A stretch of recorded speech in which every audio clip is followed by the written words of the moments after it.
legislatif, namun suaranya Pak Ganjar tidak signifikan. Ya kembali lagi ke semua. Saya tidak akan komentari yang macam-macam. Ya untuk perhitungan sementara quick count-nya seperti itu, ya kita menunggu aja hasil keputusan KPU yang resmi. Yang namanya kompetisi itu mesti ada yang juara, ada yang tidak. Ya kalau memang sudah ada pemenangnya keputusan KPU, ya apapun yang harus dilakukan sebagai rakyat Indonesia. Kalau dari survei internal yang di DPC untuk Kota Solo legislatif seperti apa Pak? Ya kira-kira 25 kursi. Artinya di Solo walaupun menang 02 yang pilpres, tapi yang legislatif masih PDI masih unggul. Masih unggul, biarpun mohon maaf, biarpun tidak ada istilah money politik. Semuanya pelayanan membantu kepentingan masyarakat umum, bukan orang per orang. Jadi tapi berkurang sedikit ya Pak? Ya berkurang dari 30 kurang 20 kurang 5 ya. Itu hal yang wajar bagi saya karena kader saya mengandalkan militansi caleg saya dan itu perintah saya. Tidak boleh ada money politik. Mana saya apa yo? Orang tok money politik ngopo nggak money politik? Berarti kamu tidak sesuai dengan jargonmu lahir untuk melayani kan gitu. Kalau semua quick-count dari DPC sudah 100% Pak? Ya kita 100%, 25 kursi lah, ya belum 100%, namun masih ada tambahan-tambahan lah. Kalau penyebabnya itu apa Pak? Masih Ya, menurunnya? ya penyebabnya ya dengan adanya bantuan sosial, BLT yang sudah ditransfer, lantas money politik itu kan kenceng sekali, dan saya melarang, memang melarang saya. Tidak, kalau kamu memang disukai oleh rakyat ya kamu dipilih. Namun kamu door to door-nya kamu sampaikan apa yang akan kamu lakukan nanti setelah terpilih menjadi wakil rakyat. Itu aja pesan-pesan saya. Dan itu saya nggak kurang-kurang kok gembleng anak-anak saya. Kalau beredar isu ini Pak, katanya kalau di dapilnya itu tidak menang 03, legislatifnya tidak di nanti itu. Lah itu kan ini secara nasional, secara masif. Kalau hanya Solo aja kan mungkin bisa jadi keputusan DPP memang seperti itu. Namun kan saya tetap harus berjuang toh. Berjuang, anak-anak sudah berjuang mati-matian kayak begini kok. Kalahnya juga dengan saya ngomong juga dipercaya boleh tidak boleh. Dengan adanya bantuan sosial, dengan uang, serangan pelajar H-1 dan H-2 dan pada saat coblosan itu pun masih ada. Tapi ya mau bicara apapun itu tidak akan menggagalkan pemilihan. Tapi itu memang kebijakannya DPP ya Pak? Apa itu? Yang tidak dilantik. Oh iya, itu kebijakan DPP. Kalau tidak dilantik semua no. Karena ini seluruh Indonesia kok. Jebol semua kok untuk pilpresnya kok. Nah, kalau yang di DPRD Kota Solo seperti apa Pak? Apakah juga mengikuti itu atau mengikuti mana? Tidak dilantik juga yang legislatif atau? Oh ya enggak lah. Ya enggak, kalau itu kan kemarin itu yang namanya instruksi peringatan kepada kader partai itu supaya tidak mengkampanyekan diri sendiri. Kita sudah all out untuk kampanye presiden. Kita tidak nyangka enggak ada gerakan apapun kok. Tapi banyak pengakuan itu sudah banyak. Pengakuan ke saya maupun ke calegnya PDI Perjuangan. Pengakuannya ya presidennya tidak, calegnya PDI Perjuangan. Itu ada yang menyampaikan seperti itu karena saya diberi begini begitu dan sebagainya. Itu aja.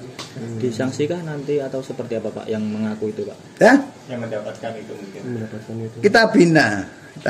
Besok lagi jangan seperti itu. PDI Perjuangan itu sudah bekerja berpuluh-puluh tahun untuk merawat konstituen. Namun kalau kalian seperti itu ya sudah, itu adalah hak kalian. Jadi pengakuan-pengakuan seperti itu ada. Namun dengan ada pengakuan tentunya sama dimanapun, karena targetnya jelas untuk memporak-porandakan Solo. Tapi bagi saya bukan memporak-porandakan, karena beliau berkuasa ya sah-sah saja nih saya. Masih Pak. Kader PDIP yang seperti itu masih di Kota Solo. Yang mana? Cukup banyak enggak ya? Yang mengaku itu tadi loh Pak. Ya banyak lah.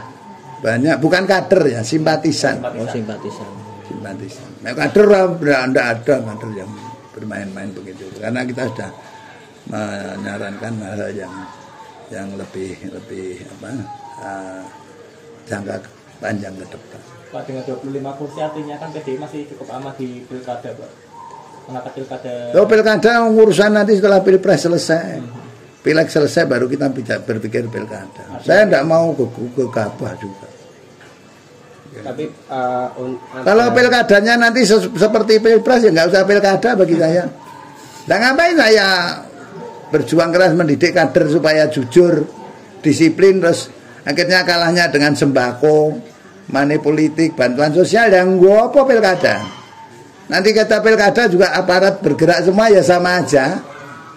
Percuma buang-buang energi bagi saya kalau masih mau melakukan yang seperti begini ini ya percuma. Tapi kan kemarin kan dari PKS klaim bisa meraih 9 sampai 10 kursi, artinya kan pilkada lebih dinamis, Pak, ya. Oh iya, enggak apa-apa, enggak apa-apa. Namun kalau sistemnya, kalau ini pilkada kan beda dengan pilpres. Ya. Pilkada pilpres beda. Suara terbanyak lah menang, selesai. Kalau pilpres ini kan minimal 50% plus 1. Itu bedanya di situ. Sudah ada calon, Pak? Pasti penjaringan calon untuk pilkada. Walah, proses aja belum. Kita melalui proses tingkat anak ranting nanti. Ada instruksi untuk kader, Pak. Setelah pemilu ini kan ya banyak suara PDI berkurang, kemudian saya sudah langsung konsolidasi, Senin nanti saya konsolidasi dengan ranting dan PAC Serengan dulu. Nanti sejauh ini aman gitu, Pak?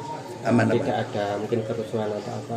Oh, tidak boleh. Saya memang sudah instruksikan tidak boleh melakukan gerakan apapun tanpa seizin ketua DPC, tanpa ada perintah ketua DPC. Atau belum, atau menunggu hasil putusan? Apanya? Saya kalau sudah ngomong seperti itu tidak akan ada gerakan apapun. Kita harus bisa menerima apapun yang diputuskan oleh KPU secara nasional maupun tingkat kota. Kalau soal money politik tadi, apakah mau diusut atau gimana, Pak? Oh enggak, saya diusut pun juga susah. Tidak perlu kita usut ke sana kemari. Tidak perlu kita. Karena tidak berpengaruh apa-apa juga. Ya? Tidak ada pengaruhnya lah, ngapain buang-buang energi. Tapi kalau besok pilkada juga sistemnya seperti begini, ya maka bagi saya tidak mending enggak pilkada. Lah ngapa pilkada? Nanti kalahnya dengan sembako money politik ya. PDI Perjuangan tidak punya karakter itu, satu, yang kedua tidak punya uang yang jelas, gitu aja. Punyanya tenaga, pikiran dan waktu kok. Materi jelas tidak punya. Apalagi habis pemilu begini ini. Dan caleg-caleg semua kan gotong royong. Kalau kemarin Mas Wali pengen ketemu Pak Rudi itu, silakan saja siapapun mau ketemu saya, tidak kenal, ketemu saya tak temuan nih kok. Sudah ada komunikasi belum, dari belum ada. Tapi welcome ya, Pak, ya. Silakan saja siapapun mau, saya tidak kenal, saya ketemu tak terima. Tadi upacara buatan itu Mas Pak Rudi, upacara hari jadi di Balai Kambang. Oh enggak ikut.